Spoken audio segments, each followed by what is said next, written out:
but phase 1 to 2 and 3. So remember, there are 3 phases. So now let's look at, this is a sketch actually just to demonstrate, we walk every day. I mean, at least if we go to, many places, and, as to why again styles change. We see this is quite classical in its style. And there are many people that walk in different plazas everywhere. This could be one style of classical, or this could be another style of building. But when an architect walks, it's like he has a screen in front of him. And whatever he sees these different building styles, or he or she is seeing these different building styles. But there is this, with architecture, there is this platform to think far beyond what you just see, right? So the sketch is depictive of just that. So this is representative of the architect sitting, and thinking of how the world actually is getting shaped. And this has been happening for a very, very long time. And now when we see our particular background, it looks something like this. From this ancient style of, building horizontal, we have gone there's a lot of verticality that's happening. And this verticality is because of the shift in population from rural to urban. And of course, we have architects who also think about how to build on Mars and whatnot. There is many different thoughts that go in, which is actually the precursor for why architecture styles actually change. So, like we discussed, there were 2 important things in that timeline. One was for the machine movement, which is what is getting sketched here, where you have a machine here, and there was something which is against the machine. So in for the machine, which is very specific to what it says, for the machine is basically just using machines to construct, right? Whatever the machine does, there are limitations, but we will go with those limitations of the machine. So here you can see how latest technology can do, can 3D print buildings. So this is where a machine is, and you can't see a man standing next to it, but not right next to it. So whereas you have something which is against the machine. So this is a art to represent a contrast in both. So in against the machine, you see the artisan or the craftsman. He's holding a chisel and a hammer, and basically they are going to now shape whatever they see, whatever building material. It could be stone, it could be, whatever the building material is. They use their hands and skills to actually carve a certain element out of it. It could be a sculpture, it could be whatever it could be, but the hand plays a very important role, as opposed to the for the machine movement, where the machine plays a very important role. Right? So here, if you notice, the human involvement is high. Here, if you see that human stands somewhere far away and is looking at and overseeing what is getting done. So this is the primary importance from the 2 movements. And we will see some buildings also to understand what this different changes. So before that, here just a summary of that becomes important for you to understand these 2 things, because this is the basics of modernism. We have against the machine, for the machine, and in between you have, this transition is where modernism happens, and where organic, prairie, and all those different styles sit. So if you look at what was for the machine, you have Bauhaus, you have internationalism, which was for it. And if you look at what was against the machine, there is Art Deco. Art Deco is a movement that happens after Bauhaus. So even a movement after it was looking at, going against the machine. So it was quite a very important movement during its time. So here is again that same timeline, which I'm sketching with a little more depth. So there's for the machine, against the machine, which is arts and crafts and Art Nouveau. Art Deco, which is the example written here, which comes after functionalism. And there is this phase of internationalism. So now in phase 2, there is this movement called as monolith or form. We'll take a look at some examples, and then there is late modern, ultra modern, and then there is something called as form plus function, which is the phase 3 of modernism, which has a lot of tensile and shell structures in it. If you see that, like the example I was just quoting in the beginning of the class, Heroes RMS TWF Light Center falls under this tensile and shell. And then there was a last movement which is called as brutalism or metabolism. This movement, metabolism, was very it was actually the movement of a certain architect called as Kenzo Tange, which we will also look at his work also a little later on. So this is actually the change in, these are actually the timelines of the modern. And after metabolism, all this led to post-modernism, right? So, so phase one, phase two, phase three of modernism. Right? So now we are looking at organic, and we are going to focus on organic and prairie in the next class. So if you see what is getting sketched here, and you know what is the building that is getting sketched here is a good example of for the machine movements. This is the Crystal Palace. It was a cast iron and a glass building which originally was erected in Hyde Park in London. It housed the Great Exhibition of the 1851, and it saw around more than 15,000 exhibitors who came into this particular space. This palace was about 900,000 square feet, so it was quite a big palace, and it used the latest technology of that time. So it was designed by Joseph Paxton, and of course, the building, if you see the Crystal Palace, what you can see is out of that entire, the main building material used was glass. So glass was it was provided by, actually there was a company that was set up back then.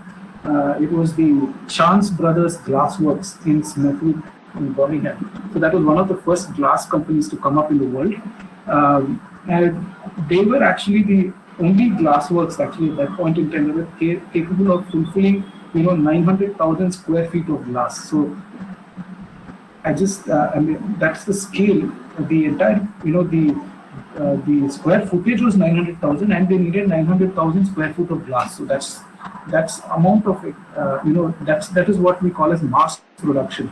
If this, if all this was glass everywhere, everything is glass, right? So that they could just mass produce, bring it on site. So the construction speed is sped up, and because of mass production, the building cost also actually drops. So as opposed to hand sculpting everything, which is very expensive, which was actually one of the positives of the industrial, is what they see as one of the positives. Now, if you look at this building, it has a very interesting story. It was destroyed by a fire, unfortunately. I think sometime in 1930s, 1936, if I'm not wrong. It was actually unfortunately destroyed by fire. But now the London government is spending about a good amount of, I think, it's spending close to about 700, close to, I think about £1 million or something. I'm not sure of the figure, but they're spending a lot of money towards refurbishing this particular building. So it's a good design project for most of you as students, if you can look at it, because the government is currently spending a lot of money to refurbish this particular building. So if you look at it, this is the amount of glass that was used. All this space in between. This is the same palace from inside, and what you also can see is this the mass production of it. Like, and here you can see that these are all steel members, which again can be mass produced. So the whole choice from outside to the inside of the building was all materials that could be mass manufactured. It changed the way buildings was actually perceived and constructed. So this is actually the exhibition hall. So they have a lot of, this is how their exhibition, simple designs. I mean, looking at it from in 2021 perspective, it's you have your steel, and you have your like a platform where people can view what is happening in the central open space. I mean, with the glass. But back then, this was all new because glass was never used. Now you have glass being manufactured everywhere, and steel being manufactured everywhere, and designs being actually catering, designs are catering to the need of these materials more than anything else. Right?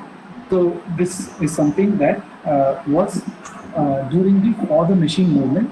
The building is called as crystal packs. So I see with this sketch, it's very evident as we saw how the styles have changed. Here it's completely different. This is something that I think we all can relate with. We see a lot of buildings like this today that use a lot of steel, glass, um, and uh,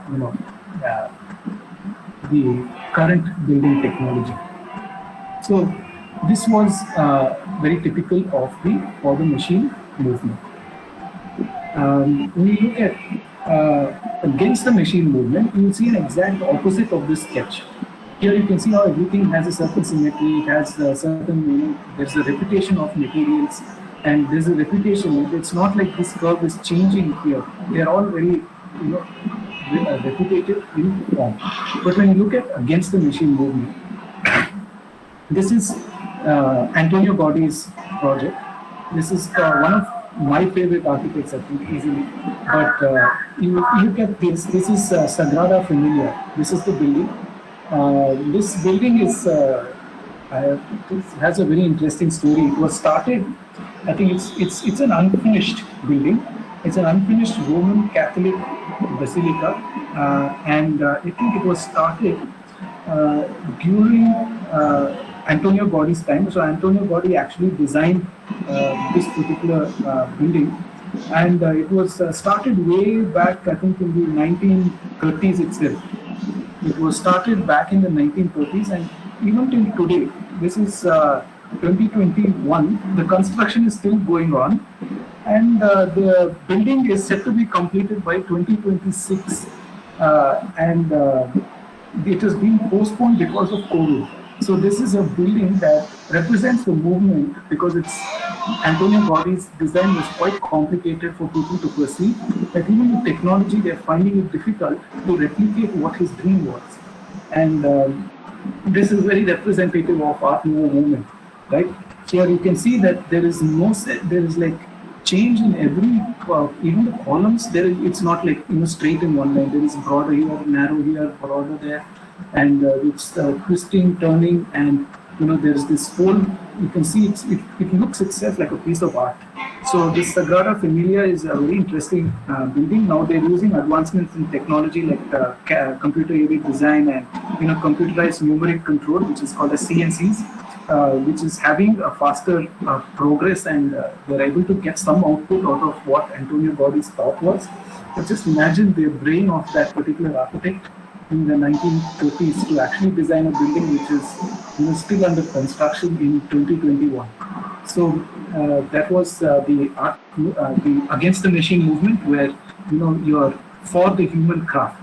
Then after that, we see this particular movement, which is driven out of functionalism, right? Uh, in the previous, we saw how the Antonio Gaudi's work is very free flowing, full of curvy organic forms and all that. But in the Bauhaus movement, it's of course it came out of the influential Bauhaus German school. It was founded by Walter Gropius, and of course the aim of this was to rebuild after a particular event. The event was World War One. So now World War One just is almost done, and there was this whole thing of rebuilding, and that's what the Bauhaus actually stood for, right?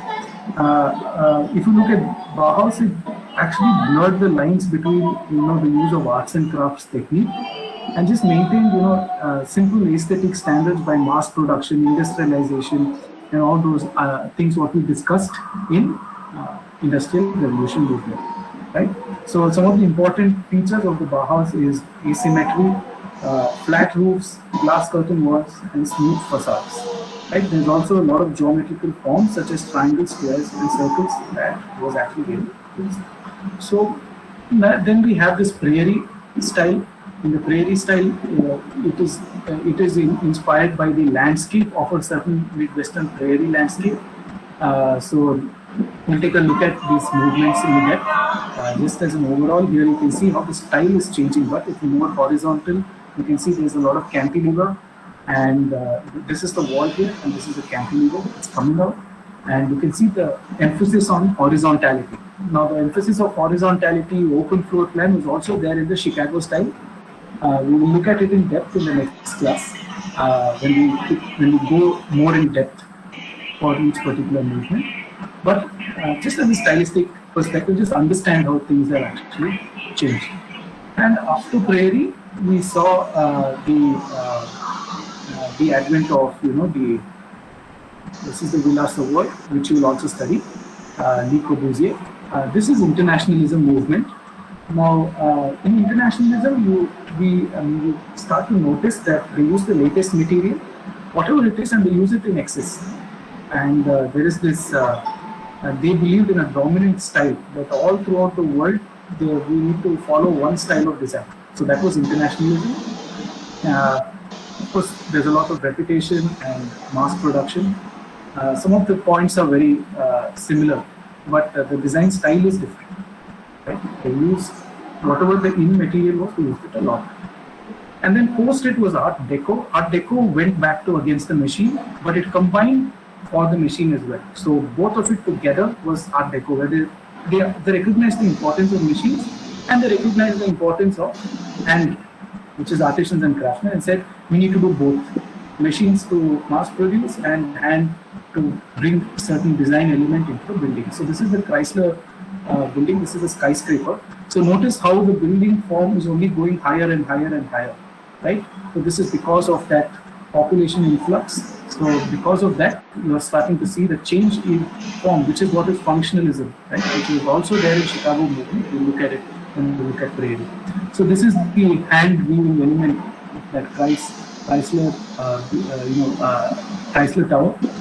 So you can see here, although it is mass produced, there is a certain element of decorative. There is a certain decorative element to the building. So this is a blow up of this particular part of the building, and that's exactly how it actually looks. You can see a lot of triangular folds and a lot of interesting carvings that are done on the building, which was not actually seen in. It was actually going against the simple forms of the early modern designs. Right? So that is why it becomes wrong to define modernism as a plain simple design. Like how Karthik was explaining in the beginning.